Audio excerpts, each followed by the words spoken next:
Welcome back everybody to Black Cuan. Terima kasih telah mengupdate berita kripto dari channel ini. Pada hari ini kita akan berbicara mengenai skandal rahasia terbesar yang terjadi di market kripto, terutama koin FX ya, Avalanche. Kemudian ini merupakan informasi ya mengenai skandal kripto dan ya permainan uang lah ya dalam usaha untuk mengeliminasi kompetitornya. Dan dalam hal ini juga kita tidak hanya sekedar berbicara mengenai FX ya, Avalanche, tetapi kita juga ada bahas sedikit tentang Bitcoin. Kemudian yang terakhir akan kita bahas hari ini itu adalah tentang XRP teman-teman. Jadi saya mendapatkan banyak sekali masukan ya ataupun saran dari kolom komentar. Jadi saya ucapkan melalui video ini, saya ucapkan terima kasih sekali ya atas masukan dari teman-teman ya di kolom komentar. Kemudian sekarang kita langsung saja ya ke berita pertama kita. Jadi di sini teman-teman ya, seperti yang saya upload kemarin itu, perkataan Raoul Pal ini ya mulai terbukti nih sekarang ini ya untuk ekonomi Amerika Serikat itu ya. Jadi dia mengatakan bahwa The Fed ini akan menggiring Amerika ke dalam situasi ekonomi yang akan semakin memburuk dan membuat Jerome Powell itu akan menyesal telah menaikkan suku bunga.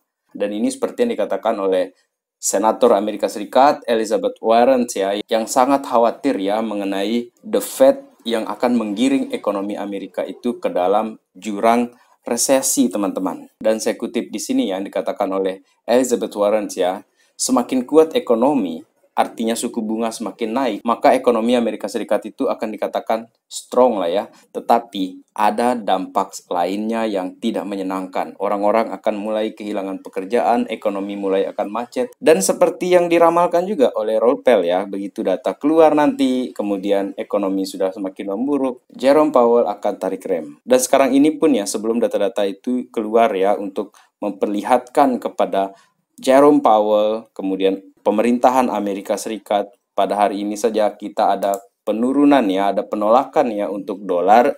DXY dollars itu pada hari ini terreject dia dari posisi yang tertingginya ya, all time high-nya. Jadi kalau kita lihat di chartnya dia di sini ya. Jadi di sini dia mencoba untuk menembus all time high-nya yang sebelumnya, meskipun dia sudah menciptakan harga yang baru, tetapi di sini untuk candle hariannya dia merah teman-teman. Jadi di sini terjadi koreksi lah. Kalau saya lihat di sini kemungkinan ini saya berharap ada koreksi sampai di 107 di sini teman-teman ya, karena jika ini terjadi maka Bitcoin bisa bernafas lega. Meskipun dengan penolakan yang terjadi pada hari ini, Bitcoin juga sudah lumayan bagus ini teman-teman. Sampai hari ini saja Bitcoin sudah naik lagi di level di atas 20 ribuan dollars. Kemudian untuk total market cap-nya ada kenaikan per hari ini 3,9%. And this is good. This is good teman-teman. Ini adalah suatu pertanda yang sangat positif ya, karena dolar itu sudah mulai melemah dan semoga dia akan melemah karena pergerakan dolar dengan Bitcoin itu kebalikannya teman-teman. Jadi mari kita berharap semoga bulan depan itu tidak September atau September. Semoga dia menjadi September untuk bulan depan ya. Kemudian sekarang kita beralih ke FX ya, yang merupakan skandal rahasia terbesar ya, salah satu altcoins yang dibuka oleh salah satu akun di Twitter yang bernama CryptoLeaks ya. Tapi kita bahas dulu dari CoinDesk dulu di sini deh.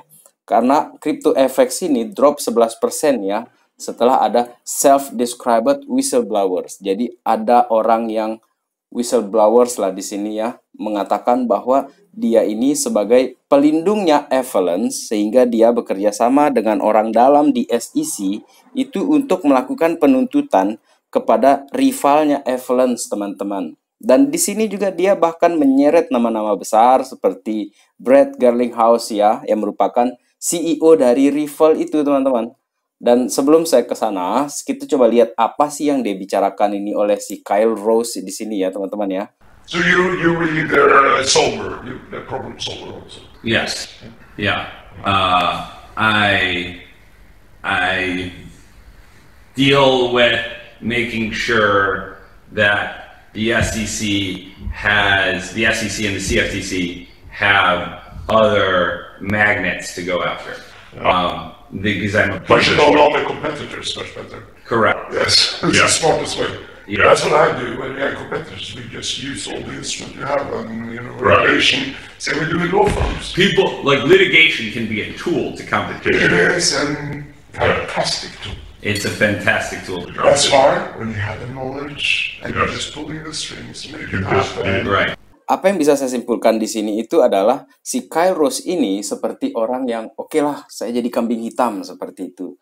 Saya akan ngaku, saya akan bilang seperti ini, kemudian saya akan menyudutkan kompetitor-kompetitornya Avalanche seperti Solana, BNB, Divinity, sehingga mereka itu akan jeleklah di matanya publik seperti itu. Tetapi dengan permainan juga ini teman-teman, dia ini maju sebagai kambing hitam, dan yang dirugikan di sini itu justru si Avalanche. Makanya saya bilang ini betul-betul permainan uang, betul-betul game lah di sini teman-teman. Jadi menurut saya ini sangat-sangat kotor lah untuk permainan seperti ini teman-teman. Kasihan dong Avalanche-nya kalau seandainya ini tidak terjadi, begitu kan, dia asal ngomong saja.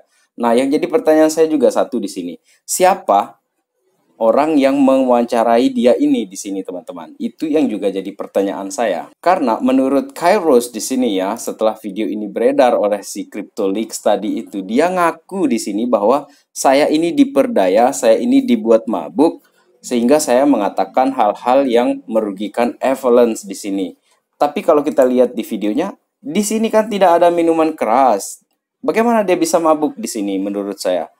Ataupun kalau kita minum satu gelas seperti yang dia lakukan, masa sih bisa sampai seakurat itu dia mengatakan bahwa saya yang meyakinkan SEC untuk menuntut Solana, menuntut yang lain seperti itu teman-teman. Bahkan si Kairos ini ya, yang merupakan founders dari Roth Friedman ya, salah satu perusahaan hukum di sana, dia menyeret nama besarnya Brett Garlinghouse, Ripple CEO ya. Jadi dia di sini pun menolak di sini si Brett Garlinghouse di sini teman-teman. Dikatakan di sini bahwa dia tidak bisa komentar mengenai validasi beritanya Avalanche ini ataupun apa yang terjadi di luar sana seputar permainan kotor seperti ini. Tetapi dia betul-betul menyatakan tidak pernah ketemu bahkan bicara dengan orang yang bernama Kairos ini teman-teman. Dan ditambah lagi dengan tweetsnya John E. Deaton ya, yang merupakan General Counsel ya untuk Ripple Labs itu. Dia mengatakan great example to not believe everything you read.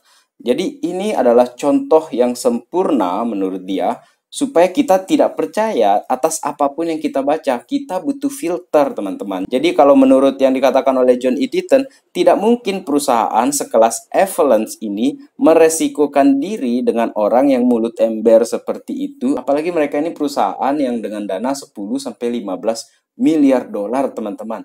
Meresikokan diri sekali kalau sampai mereka terjadi hal seperti ini. Menurut John E. Deaton ini nggak logis. Betul-betul ini justru upaya untuk menjelek-jelekan Avalanche sekaligus menjelek-jelekan yang lainnya. Jadi yang di sini yang jelek namanya tetap SEC teman-teman kalau menurut saya. Dan si Kairos ini juga harus menjelaskan atau dimintai pertanggungjawabannya mengenai hal ini. Karena si Kairos ini justru menyatakan bahwa yang mewawancarai dia itu adalah di dalam video ini orang yang dibiayai atau didukung oleh ICP. Lagi-lagi liar tebakannya di sini teman-teman. Nah, dari kejadian ini coba kalian tulis pendapat kalian ya. Barangkali kalian tahu mengenai kejadian di Avalanche ini. Coba kita sharing-sharing ya di sini teman-teman ya. Karena saya lebih setuju dengan apa yang disampaikan oleh John E. Deaton di sini teman-teman. Kemudian sekarang kita berbicara mengenai XRP ya.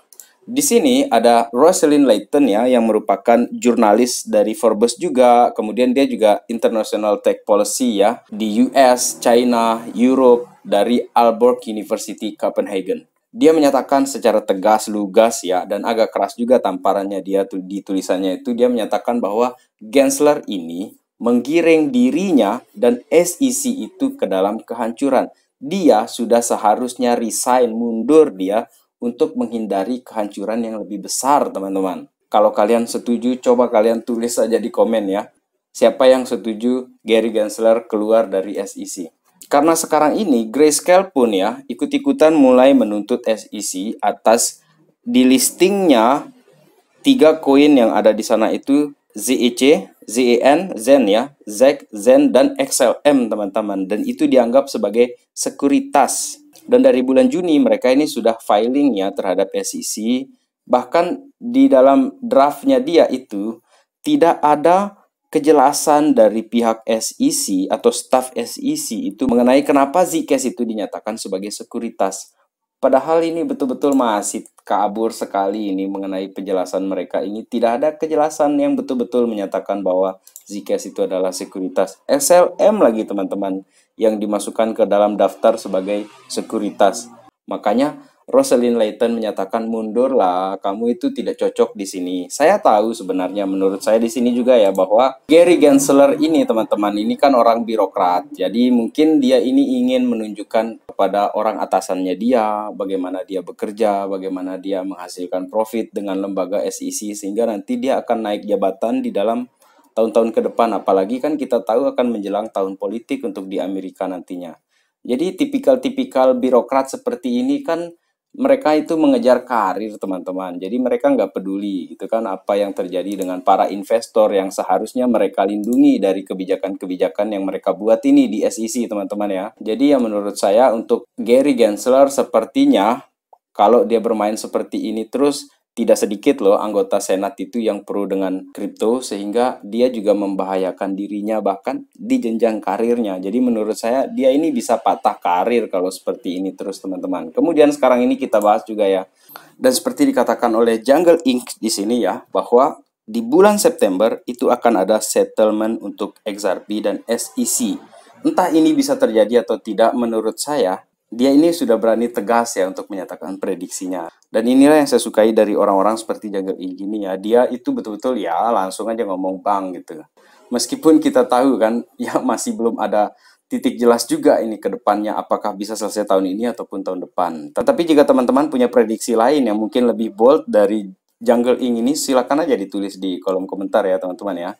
Karena menurut saya XRP ini akan terus berkembang ya. Perkembangan terbarunya Ripple adalah dia terpilih sebagai partner resmi World Economic Forum, teman-teman. Ini merupakan organisasi terbesar di dunia karena beranggotakan negara-negara yang super kuat ekonominya, teman-teman. Dan menggandeng XRP itu merupakan salah satu pertanda bahwa XRP ini bukan koin yang sembarangan, teman-teman. Saya sudah jelaskan di video pertama, kedua, dan ketiga ya mengenai XRP ini di sana. Silakan kalian tonton untuk melihat ya bagaimana teori konspirasi ataupun pendapat-pendapat umum mengenai Ripple di sana ya teman-teman ya. Dan kembali ke World Economic Forum ini ya, Ripple ini diwakili oleh Brad Garlinghouse langsung ya di Davos itu dia berbicara di Swiss itu ya di pertemuan Davos World Economic Forum itu ya sebagai pembicara dia si Brad Garlinghouse ini di sana teman-teman. So menurut saya untuk yang ragu dengan Ripple silakan lepas barang, untuk yang yakin silakan untuk hold karena saya di sini masih akan terus hold Ripple saya teman-teman sampai seterusnya. Karena saya yakin bahwa teknologi Ripple ini akan banyak sekali penggunaannya nanti ke depannya. Terutama di sini di FX Street ya. More proof that Ripple could replace US dollars. Ini udah dari dulu orang ngomong. Ripple ini bisa jadi akan menggantikan dollars ke depannya. Seperti yang dikatakan tadi bahwa WEF World Economic Forum sudah gabung, sudah partners dengan Ripple. Kemudian Ripple ini juga merupakan tulang punggung jika CBDC itu ingin mengembangkan jaringannya itu ke dalam negara-negara lain. Sehingga CBDC itu bisa terkoneksi di antar negara di seluruh dunia. Cross border seperti itu teman-teman. Bahkan SWIFT itu mungkin nanti akan digantikan oleh Ripple untuk teknologi SWIFT. Meskipun ya, Ripple itu justru mengatakan bahwa dia punya ambisi yang lebih besar daripada SWIFT, teman-teman. Dan menurut saya juga ya, SWIFT ini untuk sementara ini masih akan terus dipakai, teman-teman ya. Karena bank ini kan butuh proses juga untuk beralih ke teknologi baru. Entah dia akan menggunakan Ripple, entah dia akan menggunakan blockchain lainnya. Tetapi jika mengikuti banyak teori-teori yang beredar ataupun berita-berita yang beredar, saya kok ada keyakinan bahwa justru yang akan menggantikan SWIFT ke depan itu adalah Ripple. Meskipun ambisi Ripple itu lebih besar daripada sekedar menggantikan SWIFT. Artinya boleh jadi juga ini teman-teman ya bahwa Ripple ini akan menjadi banknya dunia lah seperti itu. Dan kita baru akan tahu nanti bahwa ternyata siapa aktor di belakangnya Ripple ini yang sudah disusun sekian puluh tahun ke belakang mungkin seperti itu teman-teman.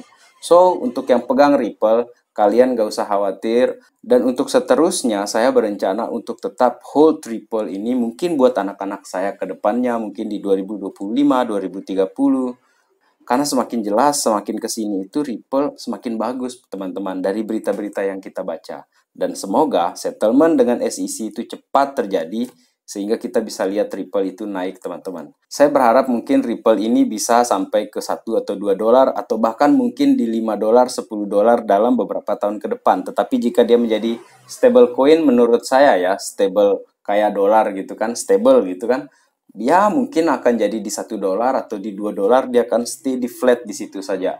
Tetapi jika itu pun terjadi, keuntungan sudah cukup banyak menurut saya karena kita sudah beli jauh di bawah 1 dolar teman-teman. Berapa sen itu kita beli kan? Jadi demikian kesimpulan saya mengenai Ripple ini teman-teman dan juga FX tadi itu. So, terima kasih telah menonton. Salam Black Cuan. Peace my friend.